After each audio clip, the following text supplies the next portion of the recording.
Cuma hari ini aja, besok tetap balik ke jam 6 ya. Oke, baik, kita lihat ya indeks harga saham gabungan ya. Ini mungkin banyak sekali yang mempermasalahkan adalah indeks kita mungkin naik apa volumenya bagaimana, likuiditasnya bagaimana kan. Jadi hari ini saya ingin mungkin mencoba untuk masuk ke dalam likuiditas itu ya, mencoba untuk masuk ke dalam kira-kira volumenya seberapa besar ya. Nah, karena untuk bicara mengenai volume, di TradingView itu kan tidak ada volume untuk indeks ya. Jadi saya terpaksa ngelihat ke beberapa rujukan. Termasuk teman-teman juga mungkin bisa lihat di sekuritas dan lain sebagainya. Tapi ini mungkin saya akan lihat ke beberapa rujukan ya. Rujukan pertama yang kita ambil itu adalah yang punya Stockbit ya, Stockbit. Stockbit itu di situ ada average ya, average volume. Kalau untuk hari ini sendiri itu ada sekitar 18 billion ya atau 18 triliun itu volumenya untuk hari ini, untuk pergerakan hari ini. Nah, average-nya rata-rata volume yang ada di indeks harga saham gabungan itu sekitar 15,28 billion ya. Nah, artinya hari ini volume yang ada, volume transaksinya ya, kita nggak tahu jual dan belinya, pokoknya ini transaksi yang overall gitu ya, itu lebih gede ya, artinya volume hari ini cukup besar ya. Nah, kalau volume hari ini cukup besar, kemudian kita lihat ke indeksnya, ke teknikalnya, ini ya memang udah cukup kesusahan lah ya. Kalau kita baca price actions-nya, kita mulai melihat bahwa pergerakan candle pergerakan candlenya menuju ke ini ya ke resisten pertama dulu ya di sekitar 78 7.833. Ya, ini adalah level pertamanya di apa Fibo extension ya. Jadi ini udah jelas kita udah mulai lihat dia agak kesusahan gitu ya, agak kepayan walaupun memang secara tren keseluruhan indeks itu masih cukup kuat ya dan itu udah saya terangkan kemarin ya teman-teman juga udah bisa lihat lah ya, kira-kira kenapa kita melihat tren secara keseluruhannya cukup bagus. Oke, nah kemudian habis itu kita lihat volumenya karena untuk mencoba untuk melihat likuiditas yang masuk ke dalam indeks harga saham gabungan itu sendiri. Ya, nah, cuman ini kalau untuk volume ini kita nggak tahu dia jual dan dia belinya ya. Pokoknya itu adalah overall secara keseluruhan. Dan yang kita lihat volumenya masih cukup tinggi. Ya, soal dia jual, soal dia beli, nah ini yang kita nggak tahu ya. Nah, kita mencoba untuk lihat lebih detailnya. Lebih detailnya kita mencoba untuk gali di indeks harga saham gabungan itu sendiri ya. Jadi data dari indeks itu sendiri. Kalau kita lihat selama Agustus 2024, ini Agustus 2024 dibandingkan dengan Juli 2020, Juli 2024 ya. Kalau teman-teman lihat Juli, Juli itu kan dia naik di sini nih. Ya, pergerakan naiknya itu adalah naik pertama. Oke, pergerakan naik pertama, kemudian habis itu dari berapa? Dari Juni naik sampai ke sini, ya. Kemudian habis itu dia sideways, kemudian drop, ya, drop. Nah, baru mulai bergerak itu di Agustus sampai sekarang September. Jadi artinya kalau kita lihat ini harusnya cari yang bulan Juni ya. Kita mau lihat pada saat bulan Juli ngapain dia di daerah sideways-nya. Ya, volumenya kira-kira seberapa gede. Kemudian dia drop dan habis itu dia rally selama Agustus itu berapa gede. Nah, jadi kalau ini data yang kita lihat adalah data Juli dibandingkan dengan Agustus. Nah, data Juli dibandingkan dengan Agustus, volume transaksinya di mana? Di sini. Ya, total volumenya atau untuk share-nya untuk saham yang diperjualbelikan itu kurang lebih sama lah 385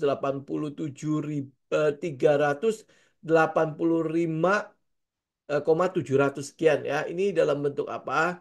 Kayaknya dalam bentuk tahun berarti miliar ya, miliar saham apa miliar lagi. Miliar miliar itu berarti juta ya. Jadi 385,7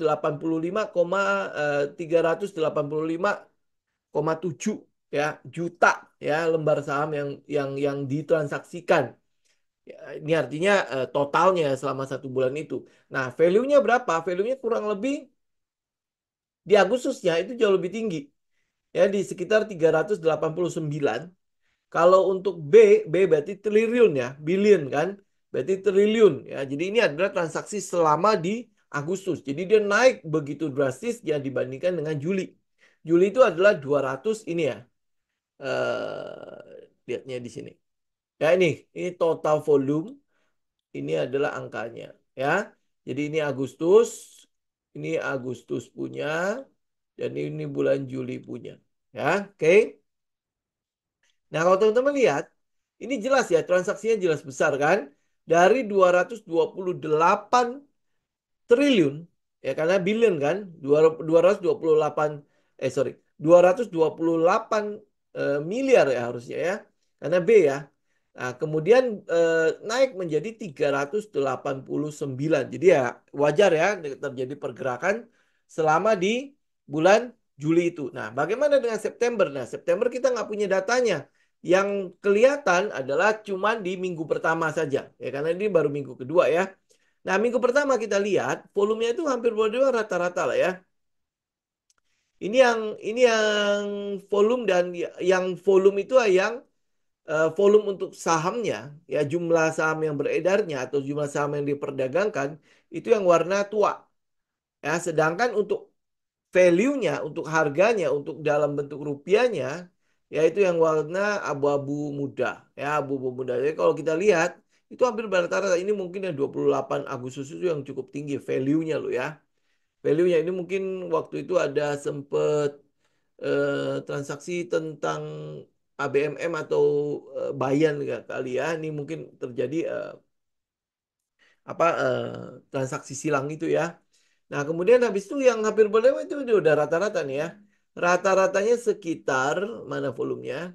Rata-rata untuk minggu ini itu volume untuk value-nya turun lumayan jauh. Jadi ini minggu pertama ya. Minggu pertama jadi tanggal 2 sampai tanggal 6 September punya ini. Ya, tanggal 2 sampai tanggal 6 September.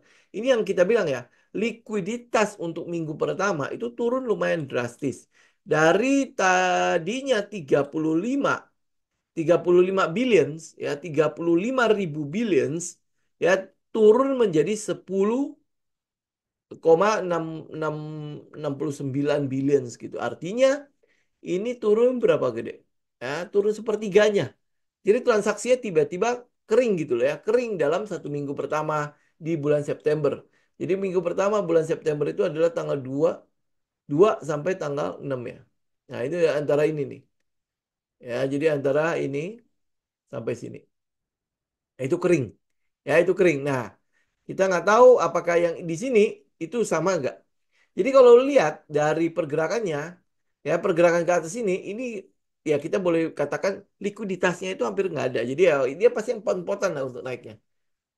Ya dari kita lihat dari price actions ya, dari candlenya itu juga udah mulai kelihatan lah ya bahwa pergerakan ini cenderung pasti akan dipaksain untuk naik dulu. Nah, itu sebabnya kenapa di tadi pagi saya posting di Telegram kalau pergerakannya masih terus naik ya sampai dipaksain untuk menyentuh resisten 7.833 untuk indeks harga saham gabungan, kemungkinan besar nanti pada saat pengumuman suku bunga itu akan ada sell on news. Ya akan ada koreksi dulu ya pada indeks. Ya apalagi kalau misalnya pemotongan suku bunga The Fed itu tidak sesuai ekspektasi pasar. Ekspektasi pasar berapa? 50 basis poin. Sekarang ya kalau teman-teman lihat ekspektasi pasar yang ada untuk pemotongan suku bunga itu adalah oh ini udah nih. Ya, ini kalau kita lihat ekspektasinya untuk saat ini itu cuman 25 basis poin. Ini untuk sekarang ya, sesuai dengan eh, sesuai dengan perkiraan ya yang kemarin kita udah sempat tunjukin. Oh, oke, sebentar IG-nya nggak kelihatan. Ya ini. Ya, jadi ini bakalan cuma dipotong 25 basis poin. Ini perkiraan dan kesepakatan pasar yang ada. Padahal harapan pasar dengan rally ini ya minimal minimal The Fed itu bisa potong 50 basis poin. Nah, kalau artinya kalau dia potong 25 basis poin itu sudah kita dari kemarin-kemarin kita sudah ngomong ya, kemungkinan besar akan ada sell on news. Jadi ya tinggal siap-siap aja kalau terjadi swing low pada indeks harga saham gabungan. Udah, itu juga sebenarnya adalah yang kita nantikan lah ya. Siapa tahu kita masih bisa mendapatkan saham-saham harga lebih murah ya, saham-saham yang kita incar. Ya, nah kedua, kedua itu juga bisa menjadi bagian dari testing kita atau penilaian kita pada saham-saham yang ada di portofolionya kita. Apakah dia benar-benar saham yang stronger than the market? Ya, stronger than market artinya pada saat indeks kembali swing low, dia bertahan atau seenggaknya dia membentuk base gitu. Ya, ini yang mau kita lihat. Jadi pergerakan dari indeks, ya pergerakan dari indeks memang ada potensi swing low. Kayak kenapa saya bilang swing low bukan downtrend? Ya, karena apa? Karena memang teman-teman kalau lihat dari ini, dari pergerakan minornya aja ya. Kita lihat pergerakan minor sebentar. Saya buang dulu ini. Nah, ini juga saya. Nah, ya teman-teman lihat ya. Kalau dari pergerakan minornya, kita udah mulai bisa lihat adanya swing high, swing low. Ya, swing high, swing low kan. Oke, ini high-nya kan belum. Ini low, kemudian ini high. Ya, ini jelas lebih tinggi kan. Ini jadi lower high, higher low, sorry. Ya, dan ini adalah higher high yang mana higher high-nya itu belum belum tahu di mana. Ya bisa jadi di area Fibo tadi ya 7833 atau bisa jadi lebih tinggi lagi. Ya, itu bisa jadi karena ini high-nya itu kita belum dapat ya, kita belum dapat. Nah, karena itulah kalau teman-teman lihat dari minor ini, maka potensinya saat ini untuk nanti mungkin kenapa kita katakan akan ada sell on news ya, akan ada pergerakan untuk swing low. Ya, swing low. Karena kalau dia mau patah trend, maka dia harus ngebreak sampai sini nih. Ini berarti daerah berapa? Daerah sekitar 7.000. Jadi pergerakan sekarang 7.760, dia untuk bilang untuk kita katakan bahwa oh dia udah patah trend, dia harus sampai tembus 7.000. Nah, yang mana bukan bukan kita nggak ngomong tidak mungkin ya.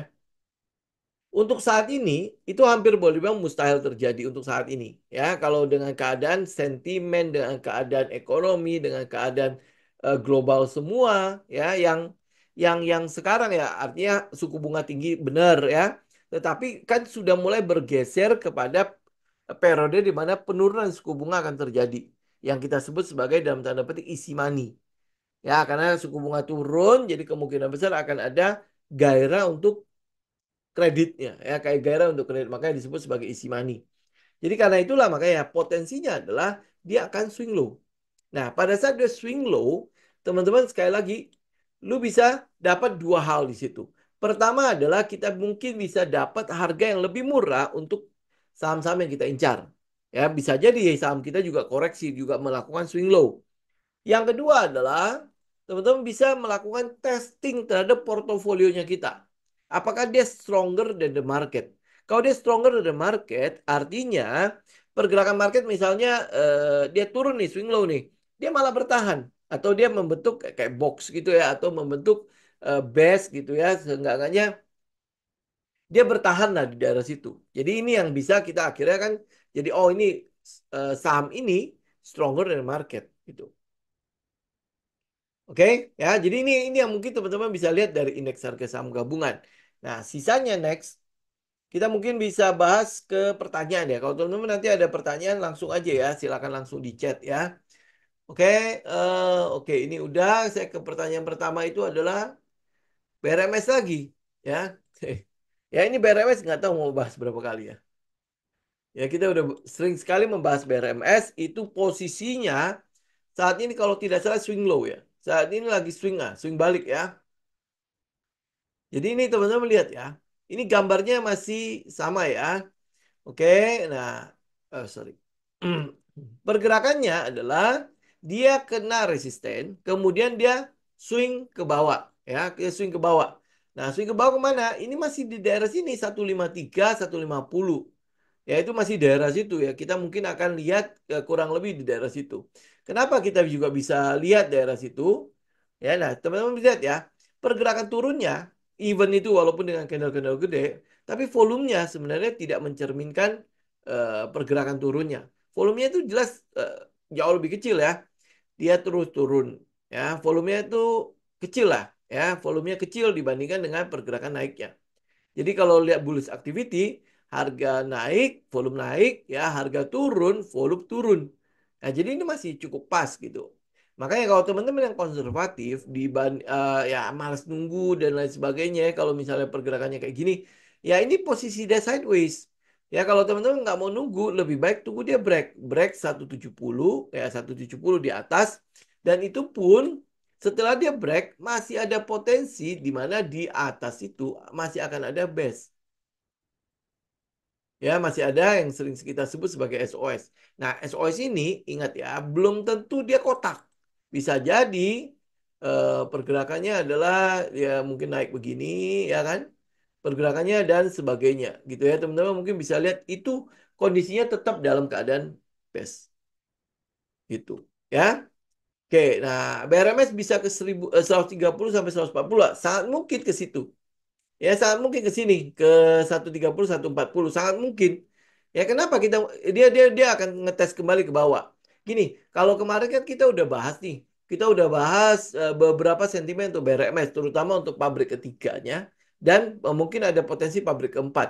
Ya, pabrik ketiganya itu akan beroperasi kurang lebih di kuartal keempat ya, keempat 2024 atau di awal 2025 kan? Ya. Nah, seiring dengan penambahan pabrik itu, pabrik keempat loh ini, bukan pabrik pertama, pabrik kedua lagi. Ini pabrik keempat. Nah, itu mungkin akan menambah kapasitas ya kan? Menambah kapasitas artinya bisa jadi itu adalah peluang untuk menambah pendapatan dari BRMS. Oke, ya.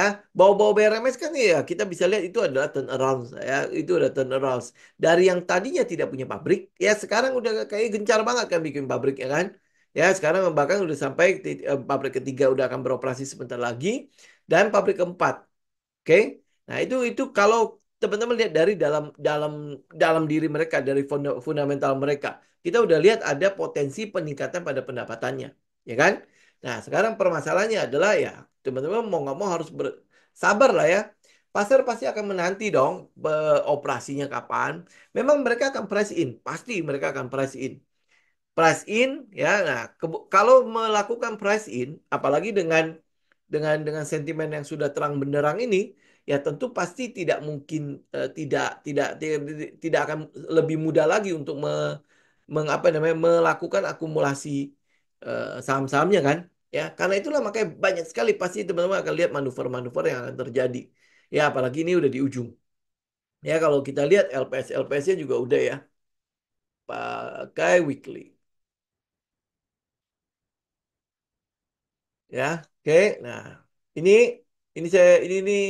ini teman-teman lihat ya kalau di weekly ya, saya panjangin ini dulu. Oke.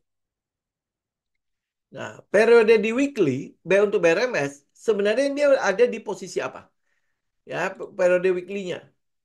Ini ada di posisi apa? Ini adalah set satunya nih.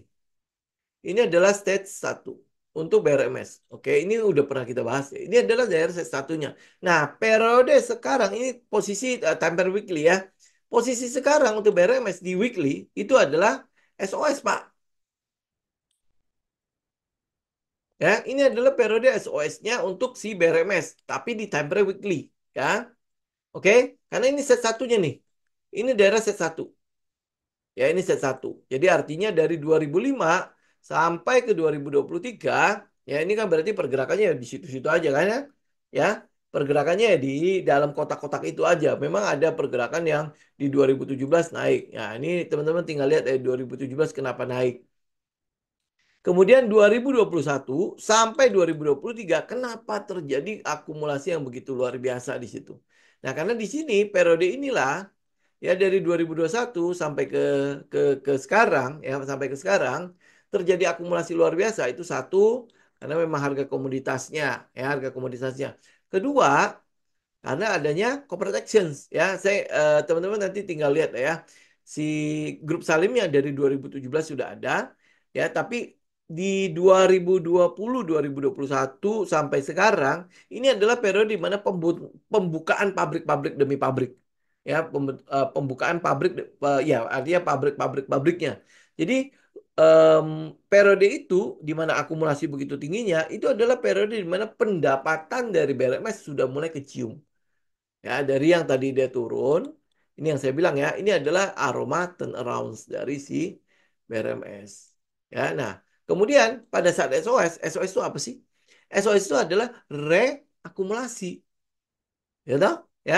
Nah, kalau dia reakumulasi ya berlaku kembali dong untuk 9 buying test. Ya, jadi tes pertama, tes kedua, ya dan seterusnya. Teman-teman lihat sendiri lah ya tes-tesnya ya. Nah, apa yang teman-teman lihat dari periode ujung ini? Jadi kalau dia tes tes tes, nah ini kan udah berakhir. Kita cuma tinggal menunggu apakah terjadi spring nggak di weekly atau enggak. Ya kalau enggak, ya sudah berarti kan dari periode ini dari 16 170 sampai 165 kalau dia break itu adalah kesempatan kita untuk kembali naik. Oke, nah sekarang kenapa kita tunggunya di 156 atau 153 ya? Oh, 156 adalah harga sekarang 153 atau 150. Ya, nah kita lihat di ujungnya gimana. Di ujungnya, kalau ini adalah ujung, berarti kita cari apa? Cari komet kan? Kalau nggak cari money spot kan? Nah, apakah ini sudah terjadi komet? Eh, Nah, gini biar lebih bersih. Apakah ini sudah terjadi komet? Nah, makanya lihat ya satu, ya ini satu. Kemudian naik kan sampai sini dua. Kemudian turun. Oke, ya. Berarti ini tiga. Nah, habis itu ini empat. Ya, ini kan ini penurunannya tidak boleh sampai membatalkan ya. Jadi artinya dia tidak boleh turun lebih dari 146 ya. Lebih dari 146 ini bisa jadi batal. Ya atau mungkin ya akumulasinya akan diperpanjang ya. Tapi kalau lihat dari sentimen yang ada, sekarang kan harga emas berapa? Udah 25.000 ya. Mungkin udah mau tembus 26.000 2.600 kali. Oh, belum ya, masih turun lagi. Jadi ini udah di 2.500. Ya kalau kita bicara BRMS di tahun 2000, harga-harga emas di tahun 2019, 2020 itu di mana? Di 1.000 lebih. Benar nggak? Ya, di 1.000 lebih. Kemudian habis itu COVID kan mendorong si harga emasnya begitu tingginya. Jadi kalau lu lihat harga BRMS pun ikut terdorong, bukan cuma BRMS doang sih, yang lainnya juga pasti akan terdorong kan. Itu wajar. Kenapa? Karena peningkatan dari harga komoditasnya. Nah, kemudian sekarang bagaimana? Ya, dari 2023 kita lihat dorongan harga komoditas terus naik. Ya, nah apalagi nanti kalau misalnya terjadi penurunan suku bunga, berarti kan ada pelemahan pada US dollar dong, ya. Pelemahan pada US dollar ini mungkin akan mendorong lagi pergerakan dari emas. Nah, artinya kalau di sini, di sini sampai sini harga BRMS terdorong ya sampai akhirnya ngebreak set satu. Nah, apa kabar yang di sini sampai ke atas? Ya, ini sampai ke atas. Ya, nah ditambah lagi dengan sentimen si pabriknya. Berarti kan pendapatannya harusnya akan jauh lebih kuat ya, ya kan? Gitu. Ini yang kita lihat ya. Jadi harga komoditasnya mendukung. Kemudian habis itu corporate actions yang dilakukan oleh si BRMS sendiri itu mendukung juga terjadi peningkatan pada pendapatannya dia. Oke. Karena itulah makanya kalau teman-teman agresif, kita akan lihat mana? Ini bukan BRMS. Kita melihat adalah potensi 150 itu. Ya, potensi harga 150. Ya, udah tinggal tungguin di daerah situ. Itu akan jadi halte kita. Ya, halte kita. Nah, apakah dia bisa mungkin turun sampai ke daerah trendline atau di daerah 1.400 bukan 1.400 140 sampai ke 120-an? Ya, sangat mungkin ada. Kemungkinan itu selalu akan ada, namanya market kan. Kemungkinan di market itu selalu akan ada. Oke. Tetapi kalau kita lihat minor trend yang minornya, maka area 146 ke bawah itu akan jadi stop lossnya kita. Ya karena kita nggak mau dia tembus ke bawah 146 lagi. Ini loh daerah. Ini saya udah bicara mengenai daily ya. Ini kita lihat ya. Ini adalah low. Buang dulu ini semua. Oke ya. Nah sekarang kita cuma bicara minornya aja ya. Minornya ya kita lihat ya. Ini adalah low. Ini low sebentar. IG nggak kelihatan.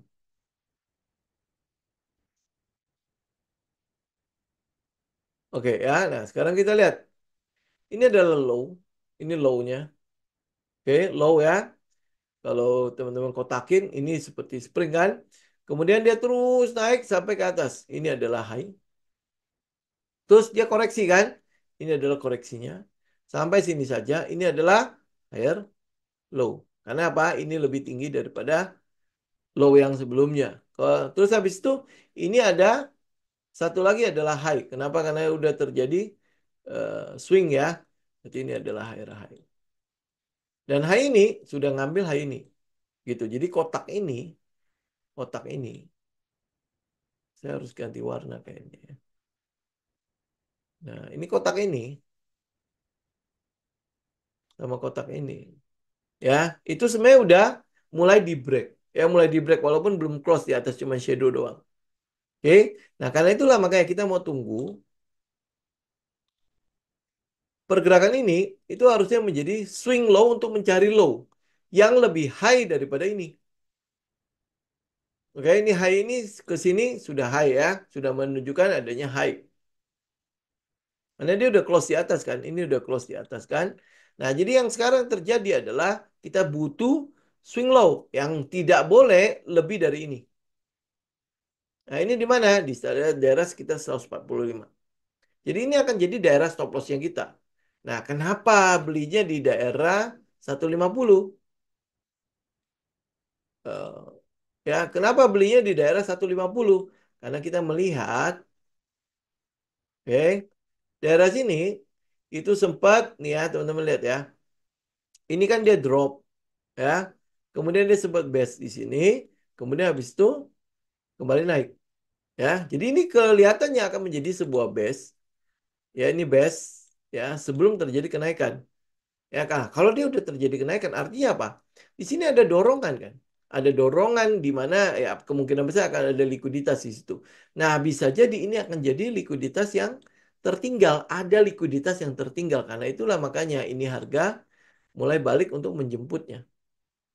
Ya, nah karena itulah makanya ini daerah yang mau kita lihat. Mau kita perhatikan ini. Ini daerah ini. Ya, sampai ya di bawah 145 itu kita keluar. Di bawah 145 kita keluar. Ya untuk sekarang. Jadi makanya kita lihat ya, halte kita saat ini adalah di 150. 150 sampai 5153 lah ya. 150 sampai 153 dengan stop loss di bawah 145. Di bawahnya 145. Jadi ya teman-teman tinggal atur aja pokoknya di bawahnya 145. Kenapa kita taruh stop loss di bawah 145? Karena itu adalah swing low yang sudah pernah terjadi sebelumnya. Jadi kalau kita mau mengharapkan ini terjadi serangkaian swing high swing low, ya maka area itu nggak boleh patah. Jadi kalau dia patah gimana? Ya berarti batal. Berarti pergerakan ini tidak bisa kita bilang itu adalah di fase D. Ya, fase D itu berarti kan ada LPS, LPS di situ. Ada minor uptrend di situ. Ya, kalau dia sampai patah, komet juga tidak terjadi. Ya, komet itu kan ada di fase D ya. Ya. Nah, komet itu harus terjadi mana ini ya. Nah, jadi komet ini harus terjadi. Gitu kan dia harus terus naik ya membentuk higher higher low. Kalau enggak, batal udah. Gitu. Karena itulah makanya kita tungguin di 150, 150 sampai 153 untuk entry. Ya, SL-nya di daerah bawah. Ya, kalau hanya shadow, kemudian ditarik pas penutupan itu terhitung. Ya kan shadow kan kita udah tahu, nggak nggak hitung break. Karena itulah makanya kita butuh harga close lebih penting kan? Ya makanya balik ngeliatin harganya di dekat-dekat close. Ya, masih ingat kan Bu? Itu kan bisa aja dia cuma kiss doang ya, kemudian kayak stop loss hunter kan turun, kemudian habis itu langsung naik. Ya karena itulah makanya kenapa kita penting sekali harga close-nya. Ya, harga close adalah harga yang eh, jauh lebih penting dibandingkan harga pembukaan ya, open high low itu segala macam kita nggak pusing. Yang kita pentingkan itu adalah harga close-nya. Ya, karena itulah makanya untuk bisa tahu kita keluar apa enggak, untuk ngambil keputusan keluar apa enggak ya harga close gitu ya. Oke, jadi ini udah ya. Moga-moga tidak ada yang bahas lagi kecuali nanti BRMS sudah ngebreak ini ya baru kita update lah. Ya, tapi kalau misalnya dia masih di daerah situ, ya udah itu adalah trading plan kita. Ya, nah kenapa kita ambil BRMS? Ya itu beberapa sentimen-sentimen sudah mulai kelihatan. Ya kalau kalau yang saya pelajari itu kan ternyata ada faktor eksternal dan faktor internal kan. Ya, faktor internalnya yaitu yang tadi kita mencari. Ya, mencari alasannya kenapa terjadi akumulasi di situ. Harus ada alasan si gajah masuk situ. Nggak ada yang bilang, oh, gue suka aja sama BRMS. Nggak ada gajah yang ngomong gitu. Ya, nggak mungkin dia mempermainkan harga apa uang orang-orang yang dia percaya yang dipercayakan ke dia cuman gara-gara oh karena gue suka aja sama BRMS maka dari itu BlackRock masuk ke BRMS enggak gitu ya. Alasannya cuma ada tiga. Ini yang sejauh ini yang saya pelajari gitu ya. Alasannya cuma ada tiga, turnaround, cyclical atau startup. Ya, nah untuk bisa kita lihat ini kan adalah internal ya. Nah, untuk kita bisa tahu ya apakah dia akan terjadi turnaround, cyclical atau startup, kita butuh lihat kemampuan perusahaannya. Ya, kemampuan perusahaannya ke di mana? Ya, nah kemampuan kalau kalau perusahaan dapat profit, kira-kira dia kemana nih? Cuman ada empat tok kan, di mana dia akan ekspansi, di mana dia cuma akan bagi dividen, di mana dia cuma akan konsentrasi bayar utang tok, ya, atau dia melakukan corporate actions kayak buyback lah, stock split lah dan lain sebagainya. Nah, kalau yang kita butuhkan apa? Yang kita butuhkan adalah perusahaan yang masih bisa ekspansi. Kita butuh itu. Kalau perusahaannya cuma konsentrasi bayar utang, yang harganya mungkin nggak akan kemana-mana. Kalau harganya iya terus akhirnya melangit, nah ini yang tentu kita mesti bertanyakan. Ekspansi tidak ada, apa yang mau dihargai? Gitu kan? Apa yang bisa membuat si saham ini naik kelas? Yang bisa membuat saham ini naik kelas secara konsisten adalah ekspansinya. Teman-teman lihat contoh-contoh inilah kayak Pani. Ya, Pani. Pani kenapa? Dari sebuah dari emiten cuman kaleng kerupuk doang, ya, tiba-tiba diakuisisi. Bukan diakuisisi, di backdoor, dijadikan sarana untuk backdoor masuknya si Agung Sedayu. Oke, ya. Nah, jadi dari sebuah emiten yang cuma kaleng kerupuk yang pergerakan harganya nggak jelas menjadi jelas gitu loh. Kita bisa ngelihat, oh kenapa kita harus masuk ke Pani? Oke, karena sudah mulai diakuisisi. Nah, Agung Sedayu kan kita tahu ya, perusahaannya ada, eksis dan lain sebagainya toh, ya. Jadi akhirnya ya orang masuk situ. Itu kan jadi alasan.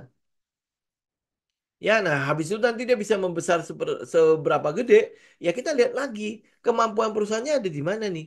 Kalau ternyata Agung Sedayo sudah puas dengan keadaan sekarang, ya dia cuma konsentrasi apa dilakukan pembayaran dividen.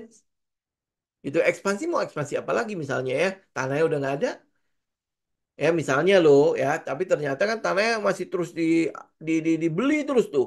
Ya kabarnya sudah sampai ke Serang katanya loh ya. Saya nggak tahu ya, teman-teman tinggal update aja kalau harga udah mahal-mahal begitu saya udah males ya untuk itu. Tapi itu adalah em, hal yang kita mau lihat gitu loh. Eksternal dan internalnya. Nah, internalnya harus harus punya kemampuan seperti itu. Nah, eksternalnya itu biasanya datang ya kayak misalnya mungkin teman-teman lihat dari chart gitu ya, ada ada pattern di situ. Biasanya akhirnya kan retail ikutan masuk ya. Kemudian eksternalnya ya mungkin datanglah dari news ya, berita-berita yang terus diheboh-hebohkan. Akhirnya datang euforia. Gitu. Jadi internal eksternal mana yang lebih penting? Ya dua-duanya lah. Ya, internalnya harus benar-benar bisa mencerminkan eksternalnya. Ya, jadi artinya apa yang ada kayak kita lah, kita ngomong kita lah ya. Akhir-akhir ini kan apa eh, ya kita kita gini deh, bicara kita aja deh. Lu kalau punya kemampuan, pasti lu akan dihargai lu akan dihargai tinggi. Nggak mungkin ya lu bisa mungkin lu punya kemampuan A gitu ya. Nggak mungkin gaji lu adalah seorang OB. Gitu. Artinya kemampuan lu itu akan dipakai dan itu dihargai sesuai dengan gaji lu akan sesuai dengan kemampuan yang lu miliki kan. Ya. Nah, itu contoh doang, contoh. Nah, itu juga akan terjadi pada saham gitu loh. Saham itu akan dihargai lebih tinggi kalau memang dia punya kemampuan untuk menghasilkan capital gain yang besar. Nah, apa yang akan apa yang membuat si saham itu bisa menghasilkan capital gain? Salah satunya adalah apa yang apa yang dimiliki oleh si em, apa yang dimiliki kemampuan yang dimiliki oleh perusahaan untuk melakukan ekspansi. Dan kalau ekspansinya berhasil, itu yang nggak dihargai, itu yang membuat si saham itu naik kelas. Gitu. Karena itulah makanya teman-teman tinggal fokus aja di internalnya itu, fokus di internal. Jadi kalau internalnya mengatakan tidak ada ekspansi dalam perusahaan itu, ya udah lu nggak usah pusing-pusing cari ke teknikal, ngapain lu analisa lagi di situ. Gitu ya, ambil contoh nih misalnya kan sekarang kan banyak tuh saham-saham yang naik tuh hari ini naik apa ya saham yang Ya pokoknya ada banyak lah saham-saham yang nggak jelas gitu. Lu cari aja apa yang menjadi eksternal dari saham-saham itu, internal dari saham-saham itu, ya. Teman-teman sebut deh hari ini top gainer apa ya, saham apa gitu ya. Nah lu coba cari aja di situ. Nah kalau lu udah lihat kayak gitu, apa bisa OPMS? Nah coba itu sama apa ya OPMS ya? OPMS, Optima Prima Metal Synergy. Nah, ini teman-teman lihat ini top gainer. Oke? Ya, top gainer. Lu tahu sahamnya apa? Ya, apa yang lu tahu dari ini sehingga dia membuat dia bisa arah hari ini ya. Iya, ya, hampir arah hari ini. Apa yang membuat dia itu? Ya, lu coba korek aja dari internalnya itu, apa yang bisa membuat dia ekspansi. Kalau lihat dari chartnya, itu udah jelas ini saham yang nggak liquid tiba-tiba mendapatkan momentum. Ya, suddenly mendapatkan momentum di sini. Ya ini beberapa hari ini aja malah momentum. Sisanya itu hampir boleh nggak ada. Ya, momentum yang paling terjadi di sini. Ya, teman-teman lihat deh. Ini kalau pergerakan sahamnya begini, apa iya, apa iya, gitu ya. Internal itu bagus. Ya, cek aja beberapa indikator apa fundamentalnya lah. Ya, nggak usah jauh-jauh sampai ngecek ke katalisnya segala macam ya. Ya, lu cek aja internalnya udah bagus belum. Kalau internalnya nggak bagus, kenapa dia naik? Itu kan itu jadi pertanyaan kan. Ini pertanyaan, apakah lu bisa kejar? Nah, kalau dia nggak bisa kejar, buat apa? Gitu. Ya. Berarti emiten yang menggunakan keuntungannya untuk ekspansi dan tidak bagi dividen bisa meningkatkan harga saham. Nah, ini lihat dulu ekspansinya berhasil apa enggak. Ya kan bisa aja. Kalau ekspansinya berhasil, jelas itu akan membuat peningkatan pada harganya. Karena harganya itu kan di price in kan. Kenapa? Karena keberhasilan ekspansinya. Kita bicara ekspansi, artinya dia memperbesar peluang untuk dia mendapatkan pendapatan. Ya kan? Kalau lu udah dapat pendapatan yang lebih besar, iya masa iya ya kita masih dihargai. Misalnya contoh ya, contoh contoh gini deh. Teman-teman ikutin deh. Anak SD, anak SD gitu ya. Ya udah, kita kan hargai dia sebagai anak SD kan. Kalau sampai nanti anggaplah dia bekerja gitu ya. Apa yang lu mau gaji dia manajer kan nggak mungkin dah. Ya. Nah, SMP ya lu pasti dia pasti punya keahlian yang jauh lebih baik dibandingkan waktu dia di SD. Ya minimal hitungannya udah lebih baik toh.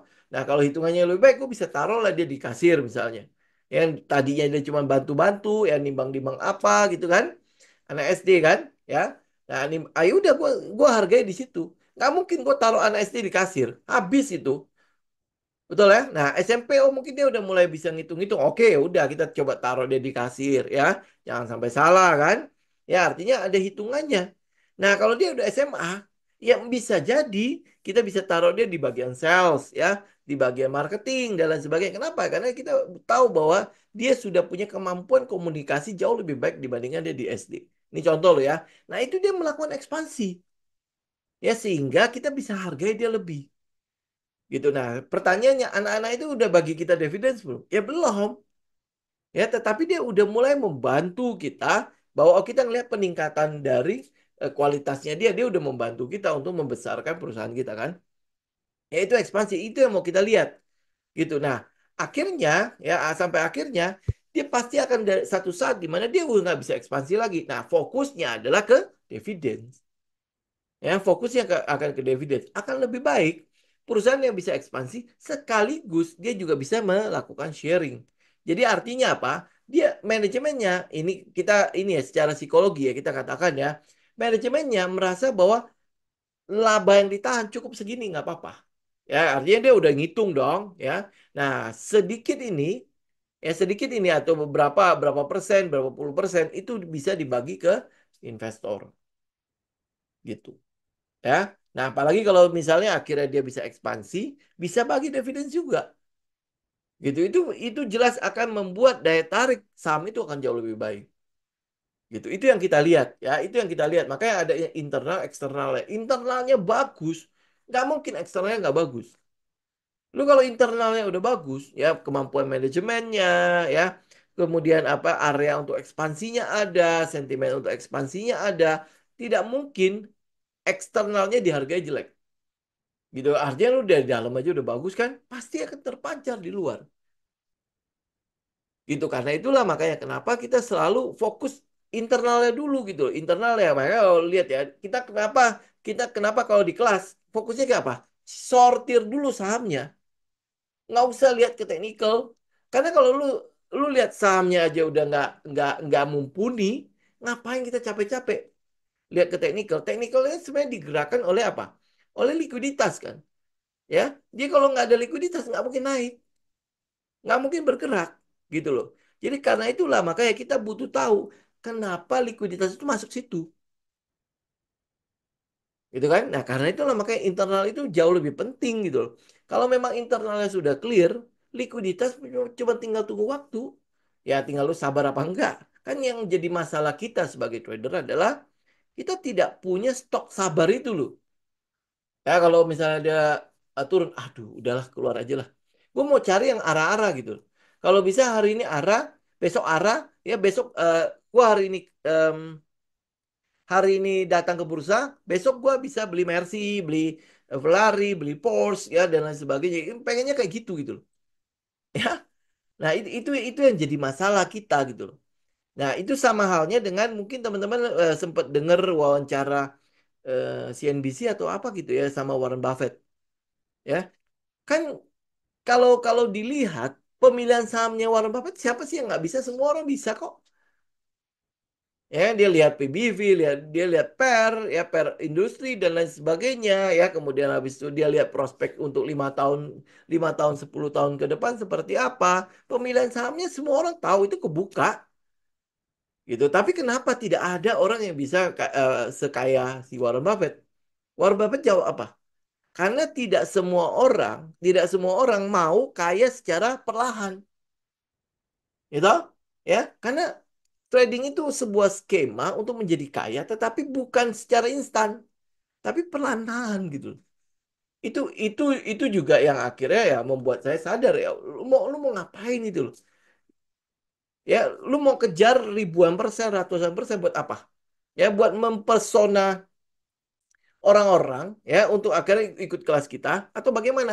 Padahal pada kenyataannya momen-momen seperti itu belum tentu bisa didapetin semua orang, gitu kan? Dan momen-momen seperti itu belum tentu juga akan bisa apa akhirnya didapat oleh orang-orang itu. Kenapa? Karena tidak sabarnya mereka. Itu coba bayangkan sekarang ini deh. Lu hold saham 1 minggu udah bagaimana? Udah kayak cacing kepanasan kan? Ya apalagi disuruh hold sebulan, apalagi disuruh hold 3 bulan. Lu mau capai eh, apa ya 1000% dan lain sebagainya. Gimana coba caranya kalau lu nggak hold? Pasti lu hold. Gitu kan? Ya, yang jadi masalah orang-orang adalah gue pengen nih besok peng gitu ah. Dia bisa 1000% nggak mungkin. Karena setiap hari maksimal cuma 35%. Gitu? Ya. Nah, artinya kalau lu mau capai 1000%, lu juga butuh waktu berapa lama? Nah, pengennya setiap hari naik terus. Tidak mungkin juga. Karena ada orang yang merasa cukup dengan persen dengan floating profit segini dia keluar. Akan ada keluar masuknya. Karena itulah makanya kalau lu lihat eksternal atau chartingnya itu akan ada swing high, swing low, swing high, swing low. Ada yang keluar ya kayak lu naik bus lah ya. Bus itu kan tidak langsung sampai ke tujuan kan. Dia ada kadang-kadang berhenti di mana? Ya di halte mana. Pasti ada yang turun, ada yang naik. Nah, itu kurang lebih pergerakan harga. Gitu ya. Kalau bus lu mau capai sampai ke tujuan, ya udah lu duduk di situ. Duduk di situ jangan turun-turun.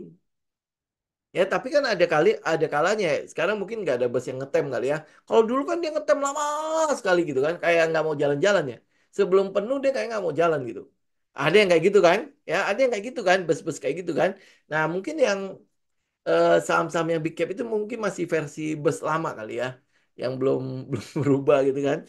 Nah, tapi ada bus yang ya oke oke gue cuma berhenti beberapa tempat gitu. Kayak teman-teman kalau naik US gitu kan cuma berhenti di Tegal Luar pada Larang udah langsung ke Halim kan. Bentar lagi mungkin mau dibuka Kerawang aja cuma berhenti di situ. Gitu kan jadi wus wus gitu kan. Jadi ya mungkin akan lebih cepat. Ada yang kayak gitu. Ada yang ya pelan-pelan dia. Gitu ya. Sekarang ya balik lagi ke psikologi. Ya psikologi kita masing-masing lah gitu. Oke? Ya udah saya balik lagi bentar lagi atau kelar nggak nih? Oke, untuk swing low nanti sama apa yang dilepas Big Bang dulu atau sektor seperti apa? Ya kita nggak tahu akan apa yang yang yang bakalan jelek gitu ya. Ya kalau Big Bang ya mungkin memang udah pasti di atas atas gitu ya. Kalau Big Bang ya mungkin ya tadi kalau penjelasan saya ya mungkin Big Bang kan fokusnya itu tidak terlalu fokus di ekspansi gitu kan. Ya jadi kalau Big Bang ya kalau dia nanti dia naik ya nanti akan ada profit taking ya jelas wajar. Karena untuk nurunin indeks ya mau nggak mau ya mereka harus harus profit taking gitu kan. Kalau nggak turun indeks sih agak susah kan. Ya naikin indeks juga cuma beberapa gelintir begitu doang kan. Nah kemudian habis itu sektor apa yang kira-kira mungkin akan ada swing low-nya? Kita juga nggak tahu. Ya sektor apa? Kalau pengurangan atau pemutusan atau pemotongan suku bunga sebenarnya itu cukup menguntungkan perbankan juga. Ya kalau misalnya ternyata kreditnya jalan setelah terjadi penurunan itu. Itu kan cukup menguntungkan karena memang pada dasarnya bisnis bank itu kan adalah menyalurkan pihak ketiga kepada kreditur agar ya kita bisa dapat bunga jauh lebih gede kan. Ini namanya carry trade kan. Ya apa yang dilakukan oleh bank-bank itu kan adalah carry trade. Dia kasih bunga kecil di kita yang nabung, dia kasih bunga gede ke mereka yang mau kredit. Itu kan sehingga terjadi namanya carry trade kan. Ada net interest margin di situ. Itu bisa jadi sesuatu yang bagus. Nah, penurunan suku bunga juga itu juga bisa bagus untuk apa saham-saham yang atau emiten-emiten yang berhubungan dengan ekspor. Ya, berhubungan dengan import, sorry. Ya, berhubungan dengan import. Kenapa? Karena pasti akan ada penguatan pada eh, rupiah. Ya, akan ada penguatan pada rupiah. Apalagi kalau misalnya Bank Indonesia ternyata tidak jadi turunin suku bunga. Sebenarnya kalau tidak jadi turunin suku bunga, ya tentu itu akan berefek pada masyarakat dalam negeri juga ya. Karena lu kreditnya kemarin nggak turun kan. KPR nggak turun, KPM nggak turun. Kemudian habis itu kredit kepemilikan usaha dan lain sebagainya itu nggak turun.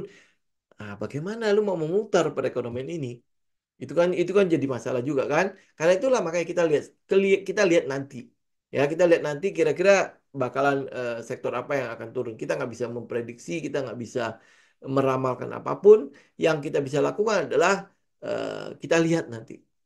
Ya, lihat nanti apa apa yang akan koreksi. Ya, kalau dia koreksi kemudian itu memang masuk ke dalam incaran kita, nah, itu bisa kita tungguin. Apalagi sentimen ya, terutama untuk saham-saham yang masih memiliki sentimen, ya sentimen yang bisa menggerakkan internalnya dia, ekspansinya dan lain sebagainya, itu yang mungkin akan menjadi perhatiannya kita. Ya, apakah ini stronger than the market, dia bertahan enggak dan lain sebagainya. Ya, oke, kemudian ini CNMA. Oke, CNMA. Ah, mulai lagi CNMA kan? Oke, teman-teman lihat CNMA. Apa yang teman-teman lihat di situ? Ya, kita masih melihat itu adalah peluang spring ya. Itu spring ya, kalau teman masih punya ya sudah tinggal hold aja. Itu nggak ada sampai sekarang tidak ada apa-apa di situ karena dia masih dalam fase yang apa yang sama lah dengan skenario-nya kita. Ini spring, kemudian apalagi kalau dia hold. Ini nanti ya misalnya ya ini kan V-shape nih. Kemudian dia hold. Nah, udah. Ya itu udah LPS-nya. Itu udah LPS-nya dia kalau dia break hold ya, break lagi SOS kelar udah. Ya kelar udah untuk si apa si CNMA. Cuma memang masih ada beberapa sentimen yang mungkin agak mengganggu pergerakannya CNMA, terutama untuk cukai minuman manis ya, cukai minuman manis. Tapi kemarin kalau nggak salah ya, DPR sudah mengetok cuma 2,5%. Ah kalau 2,5% oke lah ya. Ya masih kecil ya dibandingkan waktu awal itu diajukan berapa ya? Ya lumayan gede lah ya, tapi akhirnya mereka mulai sepakat cuma 2,5% tuh, gitu ya. Jadi ya teman-teman mungkin akan lihat dia hold. Kalau dia hold ya udah itu adalah cirinya spring kan. Turun, turun juga volumenya nggak ada kan. Tuh, ya dia turun. Ini volumenya jelas kecil ya. Kemudian dia naik, ya ini tinggal kita tunggu hold. Ya lebih kuat spring and hold dulu atau spring terus LPS. Nah, sama aja kan Pak. Ya setelah spring kan adalah LPS. Ya kan setelah fase C adalah fase D kan. Fase D itu apa? Minor untuk uptrend kan. Jadi apa sih maksudnya V-shape kemudian hold? Itu kan sebenarnya adalah spring kemudian LPS, ya. Spring kemudian LPS, gitu aja udah. Itu soal kuat enggaknya itu adalah fasenya.